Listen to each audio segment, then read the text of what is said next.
Yo, what's going on guys? wityh2k back on NBA 2K23 MyTeam, and this is a successful how to snipe guide in 2K23. Now NBA 2K23 has only been out for a little bit, and sniping was absolutely huge in 2K22, and I think figuring out the auction house early is a must for this 2K. So make sure you guys go ahead and like this video right now and subscribe to the channel if you are new. Nike don't pay me to tell you just do it, they pay me to show you I do it again.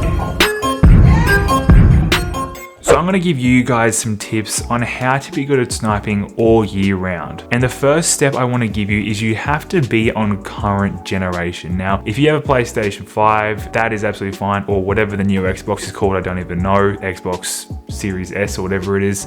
Now the sniping is much faster than NBA 2K22 on next gen, but current generation, so PlayStation 4, Xbox One, the auction house just moves much quicker. So for instance, if this card popped up and I wanted to snipe it, it's this time here to click yes. That speed right there is so much quicker on current generation than it is on next generation. Now it all comes down to space on your console. Now I have NBA 2K23 downloaded for the PlayStation 5, which is what I play on, but PlayStation 4 is like I did last year. That is what I used to snipe. Now if you're not that dedicated to give up that much memory just to focus on sniping, then you're just gonna miss out on some snipes. But if you wanna be, that is a huge step to being really successful at sniping. Now if you just downloaded the next gen, all you have to do is go over to your game library and you'll be able to go over to your collection, and you see right here how it has PlayStation 5 and PlayStation 4. If you go into that, you can easily just download the current generation version of NBA 2K23. It doesn't cost any extra money. So that is the first massive step. Next is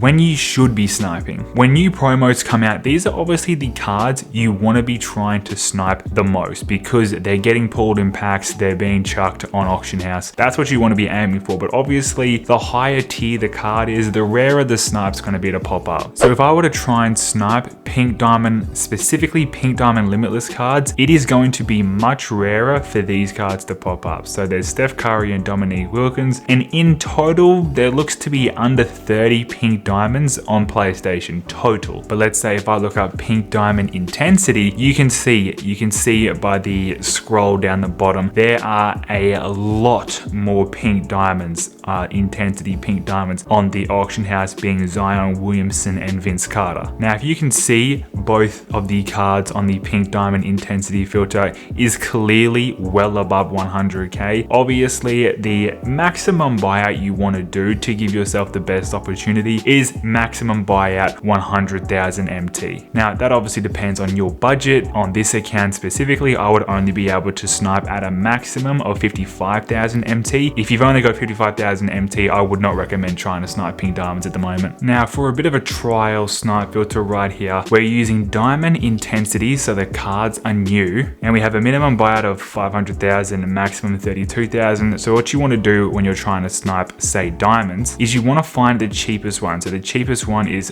nearly 32,000, but you want to give yourself plenty of profit. So if something pops up, you absolutely want to make MT because of the 10% tax that 2K will take from you when you sell this card back on the auction house. So 32,000, if I did maximum buyout at 28,000, you know for sure if a diamond card pops up for 28,000 or cheaper, you know 100% you can sell that and make profit. And an absolute massive step to sniping is patience. I had to teach myself patience when it comes to sniping. I just could not sit in front of my console at literally this exact screen right here and just continuously refresh. I couldn't do it. I had to teach myself that patience. And when you teach yourself that patience and you actually start sniping cards, the rush you get is definitely worth it when you land a big snipe. Now, regardless of the tier of card all the way up to dark matter, and regardless of the promo that comes out, it works the exact same way. You want to find the cheapest and you want to filter plenty, so you're definitely going to make some profit if you are going to get a snipe. There's going to be all different types of filters, snipe filters that you'll see creators post throughout the year, but this is going to work for all of them still. You can go all the way down to amethyst. You can snipe budget as well. We have Tyson Chandler right here for 7,000, but this is the cheapest intensity card you can buy. So having amethyst as the color, you do not need it. It is much better to just go all. Now if I filter search, as you can see, the same things are gonna pop up. So if we want to filter down to make a profit, we might put it down to 6,500. So majority of the time, Tyson Chandler is going to pop up, but you don't want to take away that opportunity